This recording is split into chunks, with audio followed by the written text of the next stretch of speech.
Bismillahirrahmanirrahim. Assalamu alaikum students. How are you all? I hope all will be good. I am your physics instructor Afaq Ashraf. बच्चों last time हम लोगों ने इसके पहले topics को देखा था जिसमें हम लोगों ने इसकी स्टेशनरी वेव्स की कुछ एप्लीकेशंस को किया था। इसमें पैदा होने वाले जो नोड्स और एंटी नोड्स की कैलकुलेशंस थी उनको किया था। आज का जो हमारा टॉपिक है वो है स्टेशनरी वेव।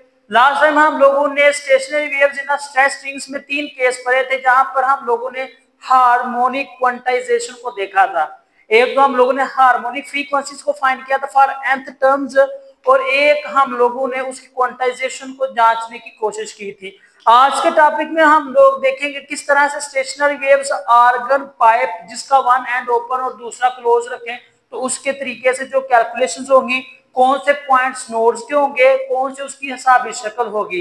वीडियो को बच्चे शुरू से लेकर आखिर तक लाजमी देखिएगा ताकि आपके जो कंसेप्चुअल क्वेश्चन, एमसीक्यूज और रिलेटेड टॉपिक क्वेश्चन है वो क्लियर हो सके। मजीद क्वेश्चन अगर आप लोगों के ज़हन में आए तो आपने कमेंट सेक्शन में लाजमी पूछना है। अभी तक आप लोगों ने हमारे चैनल को सब्सक्राइब नहीं किया तो उसको लाजमी सब्सक्राइब कर दीजिएगा। लाइक, कमेंट और शेयर करना मत भूलिएगा ताकि इस चैनल की जितनी भी एजुकेशनल वीडियोस है वो आप तक पहले पहुंची जा सके। तो चले आज के टॉपिक को हम लोग स्टार्ट करते हैं। बच्चे आज का टॉपिक है आप लोगों का stationery waves in air column. Air columns में आप लोगों ने स्टेशनरी वेव्स को स्टडी करना है। Stationery waves in air column हम लोग देखेंगे कि किस तरह से उसमें कौन सा फैक्टर आएगा। एक है हमारे पास आर्गन पाइप। बेसिकली हम लोग ने यहाँ पर आर्गन पाइप का स्ट्रक्चर, उसमें जो भेजी जाने वाली साउंड वेव्स या दूसरी रोशनी की वेव्स है उनकी स्टडी और उससे मुतल्लिका जो कैलकुलेशंस होंगी वो हम लोग स्टडी करेंगे। आर्गन पाइप के से पहले थोड़ा सा stationery waves in air column को हम लोग देख लेते हैं जो हमारी स्टेटमेंट के तौर पर आएंगे। When air is blown from open and the air column inside the argon pipe will be set into the vibration then giving rise to the stationary waves। उसके कहने का मतलब है कि जब हम लोग एक हमारे पास आर्गन पाइप है इस तरह से, ये हमारे पास समझ लें कि ये आपके पास एक एयर कॉलम है। एयर कॉलम का एक एंड ओपन है और एक क्लोज है या दोनों एंड ओपन है। तो उसमें जब हम लोग वेव्स को भेजेंगे तो ये वेव्स अंदर जाके क्या करेंगी, वाइब्रेशंस पैदा कर देंगी। क्या करेंगी, वाइब्रेशंस पैदा कर देंगी and that will be the hit upon two produce the waves, sound waves कह लें या दूसरी वेव्स कह लें। ओके, ये जो वेव्स होंगी या वाइब्रेशंस होंगी असल में साउंड्स को पैदा करने के लिए इस्तेमाल होंगी। सबसे पहले हम लोग देख लेते हैं आर्गन पाइप क्या है। बच्चे जो आपका आर्गन पाइप होता है, ये फर्ज करें आपका एक आर्गन पाइप है, इसमें क्या होगा, एक आर्गन पाइप एक हवादार इंस्ट्रूमेंट होता है जिसमें से हवा गुजर सकती है। दूसरे नंबर पर जो इसका लेंथ है, डायामीटर है, ये एक लॉन्ग ट्यूब के ऊपर मुश्तमिल होता है। इसमें हवा गुजर सकती है, मतलब वे एयर इसमें से गुजरेगी। एयर गुजर कर क्या करेगी, वहां पर एक एंड से वो एंटर होगी और दूसरे एंड से क्रॉस कर जाएगी अगर उसका दूसरा एंड ओपन है। फिर इसमें वाइब्रेशंस पैदा होगी, वाइब्रेशन से क्या होगी, साउंड प्रोड्यूस होगी जो इस कॉलम के अलांग वाइब्रेट करती हुई प्रोड्यूस होगी। जब आपके पास यहाँ पर एयर एंटर हुई है इसमें तो जाहिर सी बात है वो इसकी साइड के साथ टकराती हुई बाहर की तरफ, मतलब वो जो हिट कर रही है इसकी वॉल्स के साथ, दीवारों के साथ, वहां पर वाइब्रेशंस की थोड़ी सी मकदार या ज्यादा मकदार भी पैदा हो सकती है। तो ये इसके अंदर जो वाइब्रेशंस है वो सेटअप हो जाएंगी और इसी वजह से वहां पर स्टेशनरी वेव्स और स्टेशनरी वेव से फिर आपके पास साउंड वेव्स प्रोड्यूस हो जाएगी। An organ pipe is a wind instrument, ये एक हवादार इंस्ट्रूमेंट है। It consist of the long tube, ये एक लंबी ट्यूब के ऊपर मुश्तमिल है, which is in which the air is forced from one end and sound is produced, जहां से एक रास्ते से हवा को अंदर भेजा जाता है और जो दीवारों के साथ वाइब्रेट करते हुए साउंड को प्रोड्यूस करती है। The air inside set up the vibration and stationary waves are produced, यहाँ पर जो इसकी वेव्स हैं, जो हवा गुजर रही है ये दीवारों के साथ टकराती हुई वाइब्रेशंस को सेट करेगी, लिहाजा वहां पर sound is produce, sound produce होना शुरू हो जाएगी। इसके बाद आर्गन पाइप की दो इकसाम है। आर्गन पाइप की दो इकसाम है, एक को हम लोग ओपन और दूसरे को हम लोग क्लोज पाइप कहते हैं। There are two types of the organ pipe, close pipe and open pipe. Close pipe क्या है, if one end of an organ pipe is closed, अगर आपके पास फॉर एग्जांपल ये देखिएगा ये आपके पास एक आर्गन पाइप है, अगर इसका एक सिरा क्लोज है तो इसमें जो वाइब्रेट करती हुई हवा है ये यहाँ तक आसानी के साथ पहुंचेगी, लेकिन उससे आगे अपनी वाइब्रेशन को नहीं लेके जा सकती। अगर एक सिरा इसका क्लोज है तो वो क्लोज पाइप है, अगर इसके दोनों सिरे ओपन है तो वो फिर क्या है, open pipe. Note the close end of the organ pipe is always behave as a node. ये चीज याद रखनी है, बड़ी ही इंपॉर्टेंट चीज है कि अगर पाइप का एक सिरा क्लोज होगा बच्चे वो आपके पास नोड बिहेव करेगा, अगर उसके दोनों एंड्स ओपन होंगे, open ends always behave as a anti node, जब इसके दोनों एंड्स ओपन होंगे तो वो as a anti node behave करेंगे। नोड आपने पढ़ा था डिस्प्लेसमेंट जीरो, एंटी नोड पढ़ा था मैक्सिमम डिस्प्लेसमेंट। नोड और एंटी नोड में मैं फिर से आपको बता देता हूँ पाइप की शक्ल में क्या है, ये जरा ध्यान से देखिएगा। जहां पर इसके ये वाले पॉइंट्स मिल रहे हैं ना, ये दोनों के इफेक्ट को कैंसिल आउट कर रहे हैं, मतलब ये आपके पास नोड्स के पॉइंट हो जाएंगे। और जहां पर ये एक दूसरे के साथ है ना, मतलब वन वेव ट्रांसफर प्रोपगेशन है, ये आपके पास एंटी नोड के हो जाएंगे। और ओके, ये आपके पास सोल्यूशन में आ जाएंगे। अब सबसे पहले तो हम लोग इसके स्टेप बाय स्टेप जो कैलकुलेशन है उसको स्टडी करते हैं। लास्ट टाइम हम लोगों ने स्ट्रेस स्ट्रिंग में देखा था, वहां पर वन वे वाइब्रेशन हो रही है, वहां पर टू वे वाइब्रेशन हो रही है, यानी सेकंड मूव वाइब्रेशन, फिर थर्ड मूव वाइब्रेशन और फिर nth टर्म तक इसकी वाइब्रेशन हो रही है। बेसिकली हमारे पास दो केस हैं। कितने केस हैं? दो केस। एक हमारे पास ओपन पाइप के लिए और एक हमारे पास क्लोज पाइप के लिए। सबसे पहले हम लोग जो मूव्स को स्टडी करेंगे वो ओपन एंड या ओपन पाइप के लिए करेंगे। Moves of the vibration in an open pipe. एक चीज को आपने तरफा याद रखना है कि जो हमारे पास यहाँ पर कैलकुलेशंस, यहाँ पर स्टेटमेंट्स लिखी है, क्लोज पाइप में भी आप लोगों ने उसी तरह से स्टेटमेंट्स लिखनी है। मैंने जरा शॉर्ट बेस पर वहां पर लिख दिया, तो बच्चे वो आप लोगों ने हैंडल कर लेना, ठीक है। यहाँ पर आप लोगों ने देखिएगा, यहाँ पर जो स्टेटमेंट्स लिखी हुई है इन इसी तरह से आपने वहां पर क्लोज पाइप में, जहां पर ये ओपन पाइप लिखा हुआ है ना, यहाँ पर आपने क्लोज पाइप की हेडिंग देख के आप लोगों ने उसको मैनेज कर लेना है। ओके, अंडरस्टैंडिंग हो गई है। Let a vibrating tuning fork be held at the mouth of an open pipe। फर्ज करें आपके पास जो वाइब्रेटिंग ट्यूनिंग फॉर्क है उसको पाइप के आगे रखा गया जिसके दोनों साइड्स ओपन है, लेकिन हम लोगों ने एक को चूज किया, हमने उस साइड पर क्या कर दिया, उसको रख दिया। लेट्स सपोज दैट उसकी जो लेंथ है वो बच्चे आपके पास लेंथ एल है, ठीक है। अगर पाइप ओपन एंड है तो दोनों एंड्स बिहेव करेंगे एज अ एंटी नोड, मतलब मैक्सिमम डिस्प्लेसमेंट को बिहेव करेंगे। सबसे पहले आपका फंडामेंटल मोड ऑफ वाइब्रेशन, मतलब फर्स्ट मोड ऑफ वाइब्रेशन क्या है आपका, ये first mode of vibration. First mode of vibration में क्या होगा, बेसिकली हम लोग एक फ्रीक्वेंसी की वैल्यू को सेटअप करेंगे। लेट्स सपोज दैट आपके पास जो फ्रीक्वेंसी है वो f1 आ जाएगी, ठीक है। फ्रीक्वेंसी आ जाएगी आपकी f1, उसमें वेवलेंथ आ जाएगी λ1। फिर क्या होगा, अगर उसमें हमारे पास जो फंडामेंटल नोट है फॉर वन ओपन एंड के लिए, मतलब एक है, तो उसमें जो पाइप्स के दरमियान डिस्टेंस होगा वो होगा λ/2। क्या होगा, λ/2, यानी यहां से लेकर यहां तक उसकी लेंथ का क्या होगा, हाफ होगा वेवलेंथ का। जबकि फ्रीक्वेंसी का क्या होगा, v/2l। ये बेसिकली आपने स्ट्रेस स्ट्रिंग में भी पढ़ी थी। तो फिर क्या होगा हमारे पास, सबसे पहले वही चीज, लेंथ क्या होगी इसकी, हाफ लेंथ आ गई, वेवलेंथ का हाफ आ गया। फर्स्ट मोड के लिए है λ1 आ जाएगा, λ1/2। एक्चुअली में जो हमारे पास फार्मूला है वो है v = f लैम्डा। क्या है, v = f lambda. f lambda के लिए हमारे पास क्या वैल्यू आएगी, हमारे पास ये देखें यहाँ पर v = f लैम्डा, λ1 की वैल्यू निकाल रहा हूँ, तो यहाँ से मैं क्या करूंगा, λ1 की वैल्यू एवेल्युएट कर लूंगा, λ1 आ जाएगा 2l के इक्वल। तो फिर यहाँ पर जो वैल्यू बनेगी वो क्या बन जाएगी, f1 × 2l।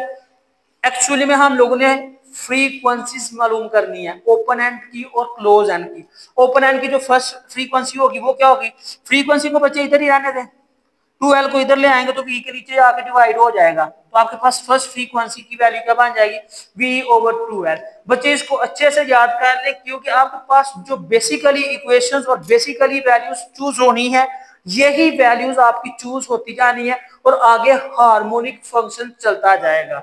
दूसरे मोड में भी यही है, let's suppose that frequency f2 है, लैम्डा आपके पास 2 है, इन दोनों के दरमियान जो डिस्टेंस होगा वो आपके पास समझ लें 3/2 होगा, जो आप लोगों ने 3/3 पढ़ा था। लेकिन यहाँ पर लैम्डा होगा, हम लोग अभी ओपन एंड के लिए बात कर रहे हैं, ओपन एंड में दोनों एंड्स ओपन होते हैं, लिहाजा ये क्या हो जाएगी 2 एंड। बच्चे सेकंड मोड ऑफ वाइब्रेशन की मैथमेटिकली फॉर्म देखते हैं। हम लोगों ने कहा है कि जो इनके दरमियान डिस्टेंस होगा, ये देखें इसमें दो आपके पास मूड्स यानी नोड्स बन रहे हैं। एक नोड्स ये है क्योंकि सेकंड टर्म है तो इसमें दो नोड्स होंगे और दो ही एंटी नोड्स होंगे, 1 एंड 2।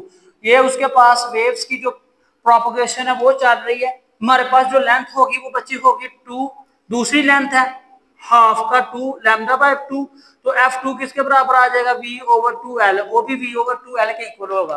फ्रीक्वेंसी ऑलमोस्ट हमारे पास वही होगी, लेकिन इसकी जो लेंथ है वो बता रही चेंज होती जाएगी, क्योंकि हम लोग सेकंड मोड की बात कर रहे हैं तो हमारे पास कैलकुलेशन का मोड भी क्या होगा सेकंड वाला होगा। सो लैम्डा एल हमारे पास किसके बराबर होगा लैम्डा 2 के, क्योंकि 2 से क्या हो जाएगा कैंसिल, सेकंड मोड है, हाफ वेवलेंथ है, सेकंड मोड का 2, हाफ वेवलेंथ का 2 आपस में कैंसिल, लिहाजा हमारे पास जो लेंथ आएगी वो क्या आ जाएगी बच्चों, वो आ जाएगी lambda 2 is equal to L या R L is equal to lambda 2। फिर हमारे पास दोबारा से वही फार्मूला स्पीड का f2 lambda 2, f2 multiply by l, हमने f2 की वैल्यू फाइंड करनी है, l को इस साइड पर ले आएंगे तो v के नीचे जाके डिवाइड हो जाएगा। हमने क्या करना है हार्मोनिक फ्रीक्वेंसीज हम लोग फाइंड कर रहे हैं। हार्मोनिक फ्रीक्वेंसी के लिए फिर क्या होगा, हम लोग 2 से ही मल्टीप्लाई करेंगे, मल्टीप्लाई एंड डिवाइडेड बाय 2, 2 से मल्टीप्लाई और डिवाइड करेंगे तो फिर हमारे पास ये देखें 2 हम लोग बाहर ही रख लेंगे, v/2l हो जाएगा, 2 से डिवाइड हो गया और v/2l किसके बराबर है फर्स्ट फ्रीक्वेंसी के। तो बच्चे हमारे पास जो फर्स्ट फ्रीक्वेंसी होगी दोबारा से वही, तो जो इसकी सेकंड मोड ऑफ फ्रीक्वेंसी है वो भी क्या हो जाएगी 2f1, this is called the second harmonics. Okay, third number पे है आपका थर्ड मोड ऑफ वाइब्रेशन, जिसमें आप लोग थर्ड फ्रीक्वेंसी और थर्ड हार्मोनिक्स को देखेंगे। वही चीज है, let's suppose that we have a frequency f3 and lambda l3, तो जो उनके दरमियान in the third mode of vibration the distance between the two pipe end is thirds 1/3 हिस्सा हो जाएगा, मतलब 3/2 ऑफ द वेवलेंथ। ये देखें इसमें 3 नोड्स आ जाएंगे, ठीक है, आपके पास 3 नोड्स और 3 आपके पास एंटी नोड्स बन जाएंगे। ये ओपन एंड के हवाले से है, ठीक है, उसी हिसाब से इसके एंटी नोड्स भी बनेंगे। Lambda by 2 as we have suppose already, हम लोगों ने फर्स्ट वेवलेंथ में भी इसको सपोज किया था कि वो हाफ लैम्डा बाय 2 है।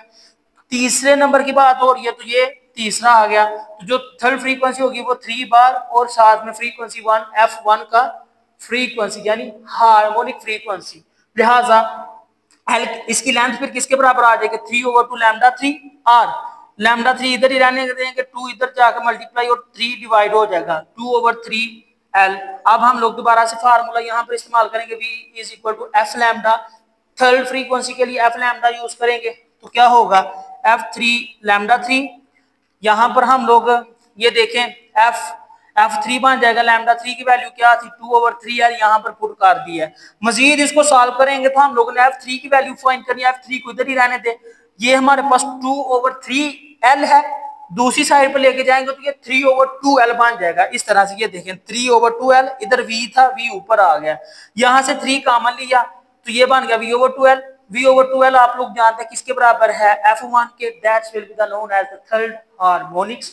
अगर इसको nth टर्म तक लेके जाएंगे, nth टर्म तक इसकी वैल्यू क्या बनेगी, 4th तक लेके जाएंगे तो ये 4f1 बन जाएगा, 5 के लिए लेके जाएंगे तो ये 5f1 बन जाएगा, n के लिए लेके जाएंगे तो ये आपके पास nf बन जाएगा। यहाँ तक जो आपके पास n की वैल्यू है प्यारे बच्चों वो है 1 से लेकर ऑनवर्ड जितने भी हो सकते हैं, तो that will be the proof that all the harmonics are present in open pipe. Open pipe में सारे के सारे हार्मोनिक्स प्रेजेंट होते हैं। इसके बाद है आप लोगों का क्लोज पाइप के लिए। प्यारे बच्चों अभी अभी हम लोग जितने भी स्टेप्स पढ़ के आए हैं ना, इन सारे स्टेप्स को आप लोगों ने स्टेटमेटिकली वैसे लिख देना है, लेकिन जो इनके दरमियान बेसिक फर्क है उसको आप लोगों ने बेसिक के हिसाब से लिखना है। फॉर एग्जाम्पल हम लोगों ने क्या किया था, ओपन पाइप में सपोज क्या था, एक ट्यूनिंग फॉर्क को हम लोगों ने ओपन एंड के पास रख दिया था, यहाँ पर हम लोग क्लोज पाइप में रख देंगे। अंडरस्टूड है। दूसरे नंबर में क्या कहा था, अगर उसका एक पाइप एक साइड उसकी क्लोज होगी और दूसरी इसकी ओपन होगी, तो वो जो क्लोज एंड होगा वो उसका नोड कहलाएगा। बस सिंपल सी बात है। मजीद हम लोग देखेंगे कि वन मोड ऑफ वाइब्रेशन में क्या होगा। वन मोड ऑफ वाइब्रेशन में हमारे पास जो चीज आएगी बिल्कुल सेम होगी, लेकिन इसमें जो वेवलेंथ है उसका थोड़ा सा डिफरेंस आ जाएगा। वो डिफरेंस आप लोगों ने यहाँ पर ठीक करना है। स्टेटमेंट्स आप लोग वैसे की वैसी लिखेंगे जो आप लोगों ने पहले डिस्कस किया है ओपन एंड्स में, लेकिन वहां पर जो डिस्टेंस था between the two pipe lengths वो सेम नहीं होगा, वो डिफरेंट होगा। लिहाजा वन मोड ऑफ वाइब्रेशन के लिए जो लेंथ होगी प्यारे बच्चों वो होगी लैम्डा 1/4। ओपन पाइप के दोनों हिस्से, दोनों पाइप आपके क्या थे, ओपन थे, लिहाजा वो हाफ के तौर पर आ रहे थे। लेकिन यहाँ पर एक पाइप क्लोज है, दूसरा उसका ओपन है, that's will be the same not. तो ये आपके पास सेम नहीं होगा। इसका एक चौथाई हिस्सा किसका भला, वेवलेंथ का एक चौथाई हिस्सा होगा for one mod of vibration. तो लैम्डा 1 की वैल्यू क्या आ जाएगी, 4L। 4L को आप लोगों ने अब देखना है। 4L को जब मैं दोबारा से वही वेव फ्रीक्वेंसी वाले फार्मूले में पुट करूंगा वो क्या बन जाएगा, वो बन जाएगा F1 4L। F1 को इधर ही रहने दें, 4L V के नीचे आकर डिवाइड हो जाएगा। तो प्यारे बच्चों ये आपके पास बन जाएगा F1 is equal to 4L, that's will be the first harmonics. ये आपके पास फर्स्ट हार्मोनिक कहलाएगा। क्या कहलाएगा, फर्स्ट हार्मोनिक्स। दूसरे की स्टेटमेंट वही लिखनी है। Let's suppose that F2 be the frequency of the second mode, lambda 2 will be the wavelength of the second mode of vibrations, then the distance between the two। हम लोग अब देखेंगे दो, one clause and one open ends, वो होगा बच्चे आपके पास 3/4 lambda. Distance कितना आपके पास, 3/4 लैम्डा। तो यहाँ पर जो L की वैल्यू आएगी वो क्या आ जाएगी, 3/4 लैम्डा/2, और लैम्डा 2 की वैल्यू क्या आ जाएगी, 4/3L। अब हम इसको क्या करेंगे, फ्रीक्वेंसी वेवलेंथ वाले फार्मूले में पुट करेंगे।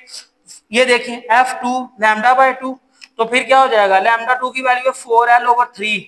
ये 4L/3 को जब हम लोग V के नीचे लेके जाएंगे तो ये बन जाएगा 3/4L की बन जाएगा 3/4L। V पहले से मौजूद था, अगर 3 यहां से कॉमन ले इस तरह से तो ये बन जाएगा V/4L। V/4L किसके बराबर है प्यारे बच्चों, ये आपके पास फर्स्ट फ्रीक्वेंसी F1 क्या है, तो यहाँ पर मैंने 3F1 लिख दिया है। अब हम इसको थर्ड मोड के लिए यहाँ पर देखते हैं। देखिएगा थर्ड मोड में हम लोग क्या करें, दोबारा से स्टेटमेंट वही है। Let's suppose that F3 and lambda 3 will be the wavelength and frequency of the third mode. In this case the distance between the two, one open and one close, and क्या होगा बच्चे, वो आपके पास हो जाएगा 5 into V/4L। मतलब क्या है, इसका मतलब हम लोग और सीरीज जा रहे हैं। ओहो, तो ये तो बच्चे हमारे पास और सीरीज आ गई है। इसका मतलब ये हुआ हमने यहाँ पर फर्क देख लिया, दोनों ओपन एंड्स थे तो हमारे पास जो सीरीज बन रही थी वो सारी की सारी बन रही थी, लेकिन क्लोज एंड में सिर्फ ऑड सीरीज बन रही है। तो इसका मतलब हार्मोनिक्स या हार्मोनिक फ्रीक्वेंसीज होंगी वो भी क्या होंगी, फिर वो आपके पास ऑड ही नंबर में आएगी। ये देख लें हम लोगों ने अभी तक 2 का किया ना, तो वहां पर पहले 1 था, ठीक है, V/4L आ गया था। दूसरे में हमारा क्या है, दूसरे में हमारा 3 into V/4L यानी 3F1 आया।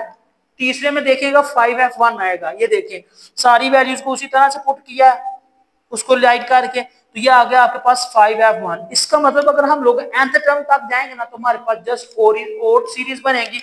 Only odd harmonics are present in the close pipe. Close pipe में सिर्फ और सिर्फ ओड ही सीरीज होगी। तो ये था बच्चे आज का आप लोगों का टॉपिक, जिसमें आप लोगों ने स्टेशनरी वेव्स को देखा, आर्गन पाइप में उसका क्या बिहेव हो सकता है, या आपके पास जो एयर कॉलम है उसमें उसकी जो बिहेवियर है, उसका जो वैल्यू है, कैलकुलेशंस है, वो किस तरह से इफेक्ट होगी। हम लोगों ने आर्गन पाइप को पढ़ा। आर्गन पाइप में 2 मोड्स को पढ़ा, एक आपके पास ओपन पाइप था और दूसरा आपके पास क्लोज पाइप था। ओपन पाइप में सारी की सारी कैलकुलेशंस आ जाती हैं, all over the frequency harmonic vibrations, जबकि क्लोज पाइप में जब हमने कैलकुलेशन किया तो जस्ट उसमें और सीरीज ही कंटिन्यू थी। तो लिहाजा हम लोगों ने इस बात पर हतमी फैसला किया कि जो आपका आर्गन पाइप ओपन पाइप यानी ओपन एंड वाला पाइप है उसमें सारी की सारी हार्मोनिक फ्रीक्वेंसीज होंगी, जबकि जो आपका क्लोज पाइप वाला हार्मोनिक ऑप्शंस है उसमें सिर्फ और सिर्फ ऑड सीरीज ही होंगी। आई होप बच्चे आप लोगों को अंडरस्टैंडिंग होगी। अभी तक आप लोगों ने हमारे चैनल को सब्सक्राइब नहीं किया तो इसको लाजमी सब्सक्राइब कर दें, लाइक कमेंट और शेयर करना मत भूलिएगा ताकि इस चैनल की जितनी भी एजुकेशनल वीडियोस हैं वो आप तक पहले पहुंची जा सके। मुझे दे इजाजत, इंशाअल्लाह नेक्स्ट लेक्चर में हम लोग मजीद इसके टॉपिक्स को डिस्कस करेंगे। किसी भी किस्म का मुतलका क्वेश्चन हो बच्चे लाजमी कमेंट सेक्शन करना है, इंशाअल्लाह आपके क्वेश्चन का आंसर दिया जाएगा। मुझे दे इजाजत, इंशाअल्लाह हम लोग दोबारा से मुलाकात करेंगे। अल्लाह हाफिज।